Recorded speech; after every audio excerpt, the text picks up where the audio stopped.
today we are going to discuss regarding the first order rate equation. In the previous video we had already discussion regarding zero order reaction and integrated rate equation for zero order reaction. Now the important one which is in the syllabus, ये आपके syllabus में है और important है. इसमें first order reaction का क्या मतलब होता है कि if the experimental rate law is there, the power of concentration term is 1.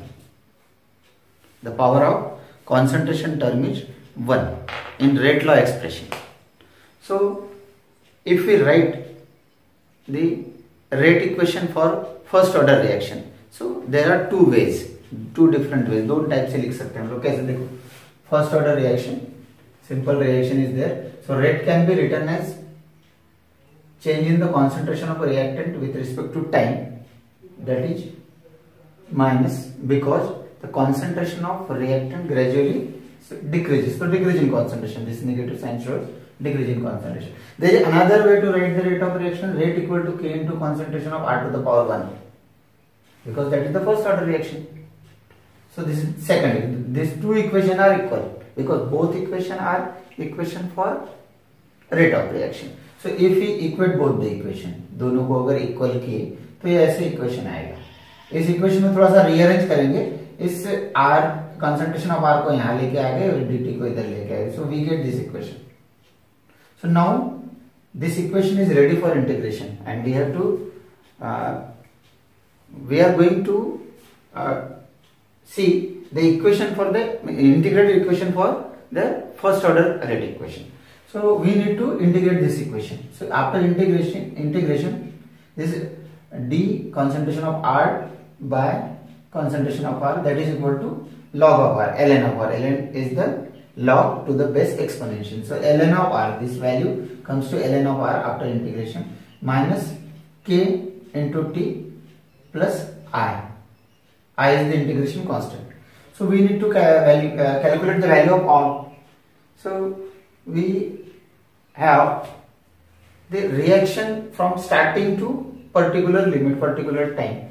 So by taking limit लेने के बाद मतलब जीरो टाइम, अगर जीरो हो तो concentration ऑफ R कितना होगा, ये लिमिट लेकर इसी इक्वेशन में अगर पुट करते हैं, मतलब when t equal to 0, so concentration of R is equal to R0.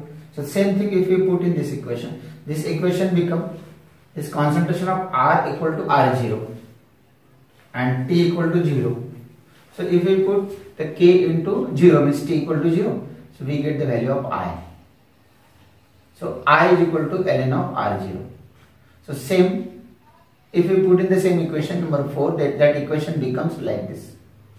So this is the equation, ln of R, concentration of R equal to minus kt plus ln of R, concentration of R0, means initial concentration. If you see again this equation is also the equation of straight line. So y is equal to mx plus c. This equation is also equation of straight line. ये बाद में देखेंगे हम लोग, ठीक है, but just remember. So if we rearrange this equation, kt को इधर कर लिया, इसको इधर कर लिया, so we get this equation. हमको पता है कि log of a minus log of b equal to log of a upon b, तो ऐसे लिखेंगे. So kt equal to ln of R0 upon R. Then we know, मालूम है आप लोगों की ln of E is equal to 2.303 log of log. So this log is having log to the base 10 and this is having the log to the base exponential. So ये exponential base है 2.303 log 10, क्योंकि log 10 हमारे log table अलग होता है ना सी basic exam में. log table है तो log टेबल की value log to the base 10 से कैलकुलेट रहती है. वहाँ पर जो हमारा जो log टेबल है उसमें तो कैलकुलेशन के लिए हमारे को एक्सपोनेंशियल के बेस की वैल्यू नहीं आ सकती, इसलिए उसको कन्वर्ट करना है. जैसे कन्वर्ट करेंगे यहाँ पर 2.303 अपॉन टी आ जाएगा, ये टी इधर आ जाएगा और ये वैल्यू इधर आ जाएगी. So this equation k is equal to 2.303 upon T log of R0 upon R. R0 means initial concentration when time equal to 0 and R is the final concentration when time equal to t. So this equation is very important. इसमें क्या क्या है देखो एक बार फिर से. K is the rate constant, T is the time, R is the initial concentration and R is the concentration when time is T. So this equation is equation for the first order reaction. अगर इसको थोड़ा सा समझते हैं हम लोग easy way में, कोई रिएक्शन है मान लो, if the reaction is like this और स्टार्ट हो गई रिएक्शन स्टार्ट होने के पहले when time was 0 the initial concentration of reactant was A. उस समय प्रोडक्ट कुछ भी नहीं बना था, उस समय प्रोडक्ट कुछ नहीं बना था और इनिशियल कंसंट्रेशन A था. कुछ समय के बाद जब टाइम T हुआ तो इनिशियल कंसंट्रेशन थोड़ा सा कम हो गया, प्रोडक्ट बन गया X, प्रोडक्ट बन गया X. तो रिएक्टेंट कितना रहेगा A माइनस X, यानी एट अ टाइम T जब X बन गया तो रिएक्टेंट कितना रहेगा A माइनस X. ये थोड़ा सा इजी होता है इसलिए ये भी मैं बता रहा हूँ आप लोगों को. तो ये जो इक्वेशन है, ये जो 5 नंबर का इक्वेशन है, इसको हम ऐसे भी लिख सकते हैं K equal to 2.303 upon T log of A upon A minus X. What is this A? A is the initial concentration.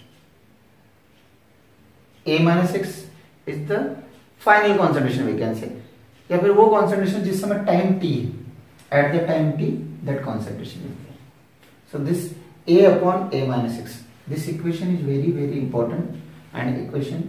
अब ये equation के ऊपर बहुत सारे न्यूमेरिकल्स है तो वो हम देखेंगे धीरे धीरे, लेकिन इसमें और भी एक आपको थोड़ा सा ध्यान रखना है. एक तो ये equation y equal to mx plus c, और इस इक्वेशन को देखो आप, ये इक्वेशन को, इस इक्वेशन को भी हम इक्वेशन ऑफ स्ट्रेट लाइन बना सकते हैं. देखो ये इक्वेशन है equation of straight line, but this can be made as equation of straight line when passing through origin. अभी इसके बाद में देखते हैं ये कैसे बनता है. Start. This equation ln of r equal to kt plus ln of r0. This equation is the equation of straight line, but this equation is equation of straight line where c is intercept, where c is intercept. So this ln of r0 is the intercept. When we plot the ln of r0 with time, we get the straight line and the intercept on y-axis, the value is this, and the slope, this slope is equal to this k. We can write here minus or here, one side we have to write.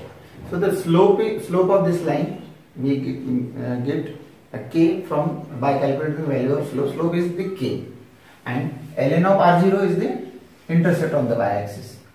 So this generally आप लोगों को जो first order equation के बारे में पूछते हैं ना, तो जो कॉम्पिटिटिव एग्जामिनेशन में ऐसे ग्राफ दिए होते हैं 2-3 टाइप के. जो जीरो ऑर्डर रिएक्शन में भी एक ग्राफ देखा हमने, जीरो ऑर्डर रिएक्शन का भी ऐसे ही ग्राफ था.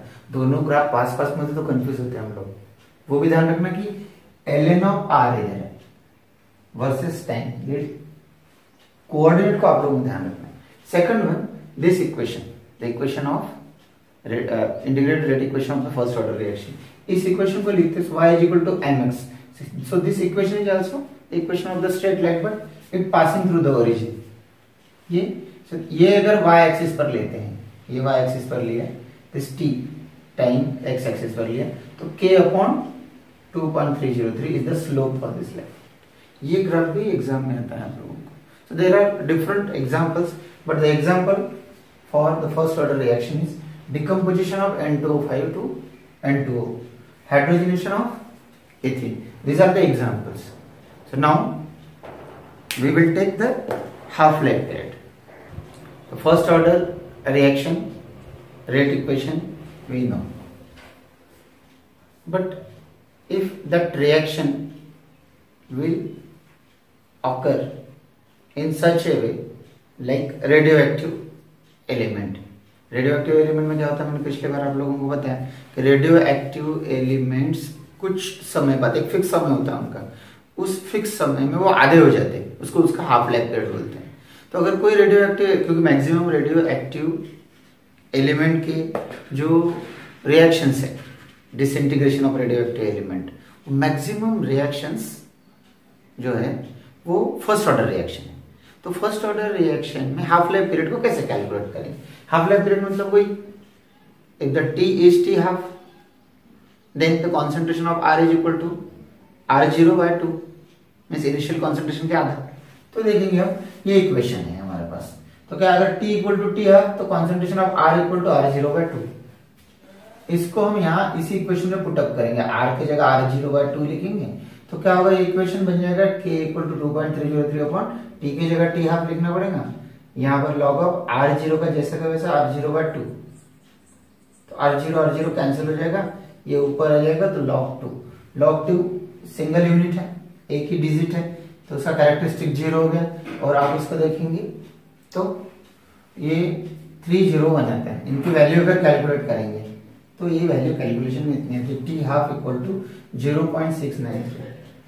देखिए ये जो वैल्यू है ये वैल्यू फिक्स है, T half equal to 0.693 upon K. इसमें कहीं भी कॉन्सेंट्रेशन ऑफ R0 की वैल्यू नहीं है। इसका मतलब सीधा सीधा ये होता है कि फर्स्ट ऑर्डर जो रिएक्शन है, फर्स्ट ऑर्डर रिएक्शन का जो हाफ लाइफ पीरियड, क्योंकि देखो जीरो ऑर्डर रिएक्शन का हाफ लाइफ पीरियड हमने देखा था, तो जीरो ऑर्डर रिएक्शन का हाफ लाइफ पीरियड जो है उसका कॉन्सेंट्रेशन इनिशियल कॉन्सेंट्रेशन के ऊपर डिपेंड था। यहां पर देखो कोई डिपेंडेंस नहीं है। So t half for the first order reaction is independent on the initial concentration, ये अपने को ध्यान रखना है। ये हो गया इक्वेशन और फार्मूले के बारे में। अब आती है बात इंपॉर्टेंट कि अगर हमारे को न्यूमेरिकल्स आते हैं तो न्यूमेरिकल कैसे आते हैं और न्यूमेरिकल हमको कैसे सॉल्व करना है। ये न्यूमेरिकल्स में जस्ट इंट्रोडक्शन दे रहा हूं, न्यूमेरिकल हम बाद में देखेंगे। न्यूमेरिकल्स कैसे कैसे आते हैं, मैक्सिमम न्यूमेरिकल्स आपको आएंगे वो आएंगे फर्स्ट ऑर्डर रेट इक्वेशन के ऊपर, मतलब ये वाले रेट इक्वेशन के ऊपर। तो क्या होता है, नंबर 1 टाइप्स ऑफ न्यूमेरिकल बता रहा हूं आपको। टाइप्स ऑफ न्यूमेरिकल, आपको टी हाफ दिया हुआ है, T half is given, T half is given and you have to calculate the value of K. if T half is given and you have to calculate the initial concentration or you have to calculate the final initial concentration R0 और final concentration। बहुत बार ऐसे numericals आते हैं कि the reaction कुछ न कुछ भी लिखा होगा, द रिएक्शन बढ़िया अच्छा लगता है मस्त लिखने में। देखो the reaction A plus B equal to C plus D, ऐसे लिखा पड़ेगा। The reaction A plus B equal to C plus D completes 30% in 10 minute, यानी 10 मिनट में 30% हो जाती है। So what is time to complete 60%? ऐसा क्वेश्चन है। 30% वो 10 मिनट में खत्म हो जाती है तो 60% कितने मिनट में? हमारे बच्चे बढ़िया 30% 10 मिनट में, तो 60% 20 मिनट में।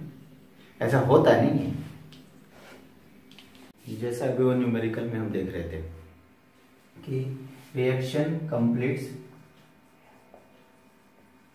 30% इन 10 मिनट।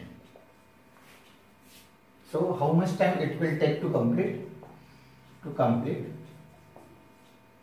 60%? इसका टाइम कैलकुलेट करना है। 60% के लिए जो टाइम है वो कैलकुलेट करना है। इसमें बहुत सोचने वाली बात है, इजीली अपन नहीं कर पाते इसको, क्योंकि अगर इजीली करने के बारे में सोचेंगे तो गलती हो जाती है। देखो इसमें कैसा है कि what is the formula, K is equal to 2.303 upon T and log of concentration of R0 upon R. Yeah, R0 upon R, this what is the R? R is the concentration when time is T. When time is T.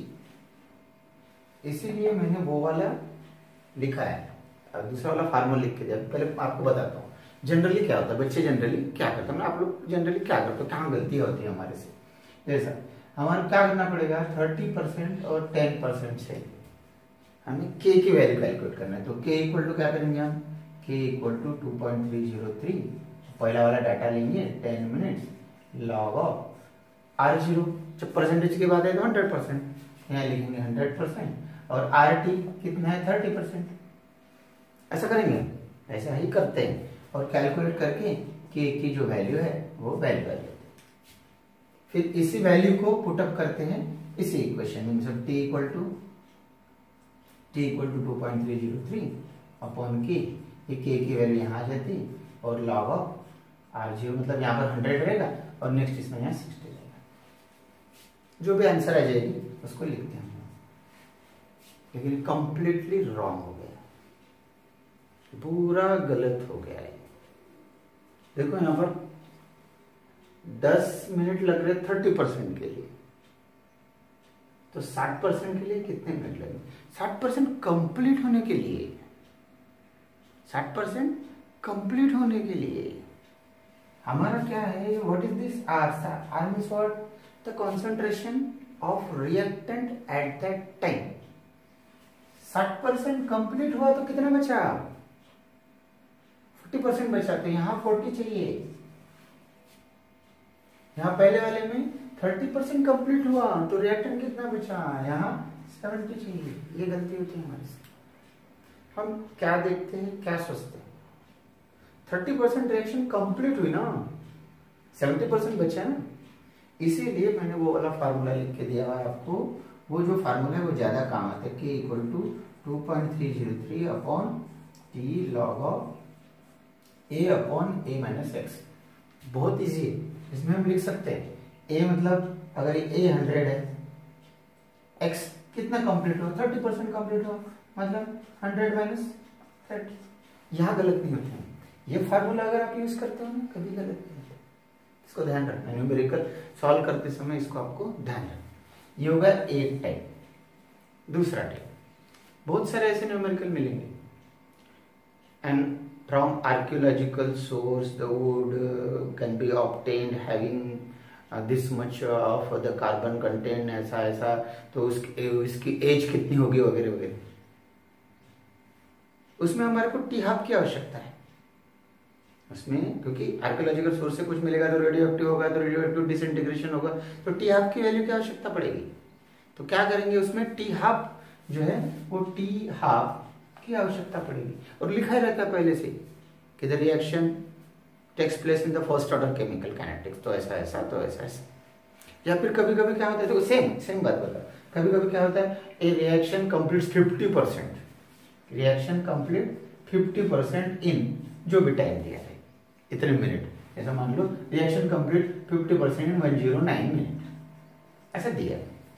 या फिर archaeological source से T half जो भी दिया है, मान लो एक example ले रहे हैं हम, इतना दिया है, टी हाफ बोलो या रिएक्शन 50% कंप्लीट बोलो, बात एक ही। फिर सेकंड ऑप्शन में क्या पूछते हैं, so what is the age of that, what is the time required for that, means t पूछते। सो सेकंड इसमें टी पूछेंगे तो पहले इसमें हमको के कैलकुलेट करना है। Value of T half is given and 0.693 upon T half, तो के की वैल्यू मिल जाएगी। सीधा सीधा है बिल्कुल, इसमें 0.693 अपॉन 109 रखेंगे तो के की वैल्यू जो भी आएगी वो वैल्यू आएगी। ओके, उसके बाद ये के की वैल्यू को उस फार्मूले में पुटअप करेंगे, टी इक्वल टू 2.303 अपॉन के, ये के की वैल्यू यहाँ जाएगी log of a upon a minus x. इसमें वैल्यू पुटअप करते समय भूलना नहीं है। इसमें थोड़ा सा बराबर परसेंटेज है तो परसेंटेज लिखना है, कितना कंप्लीट हुआ तो प्रोडक्ट कितना बना, प्रोडक्ट कितना बना मतलब एक्स, ये वैल्यू पुटअप करना बराबर। इसमें गलत मत करना, ये थोड़ा ध्यान देना है। कभी कभी एक और ऑप्शन है, कभी कभी क्या होता है, ऐसा डाटा दिया होता है, जैसा इसमें दिया है टाइम, इसमें दिया है टाइम, इसमें दिया है रिएक्टेंट, इसमें दिया प्रोडक्ट, ठीक है। या फिर रिएक्टेंट नहीं दिया है, समझ लो के की वैल्यू दी है, अननेसेसरी इसकी आवश्यकता नहीं, वो भी वैल्यू देते कभी कभी, है ना, या फिर उसे कैलकुलेट करो ऐसा। तो प्रोडक्ट का कॉन्सेंट्रेशन दिया हुआ है, समझ लीजिए प्रोडक्ट दिया हुआ है, मान लो यहाँ पर 10, 20, 30 ऐसा दिया हुआ है, 40, और टाइम 10, 20, 30 ऐसा दिया हुआ है। ऐसे समय यह हमको ध्यान रखना है कि this 10 is x, this 20 is x for this value, मतलब लास्ट में जितना होगा, लास्ट में मैक्सिमम कितना बन रहा है। अगर ये 200 बन रहा है इसका मतलब क्या था, 200 इज व्हाट, 200 इज ए। इस 30 के लिए, जैसा ये वाला एग्जांपल लेते हैं, 30 टाइम के लिए ये 30 है, तो इस डाटा के लिए हम क्या लिखते हैं, t is equal to 30, a is equal to 200, ये वाला मैक्सिमम, और x इक्वल टू 30। ये वैल्यू पुटअप करके न्यूमेरिकल सॉल्व करना, कभी गलत नहीं होगा। ओके।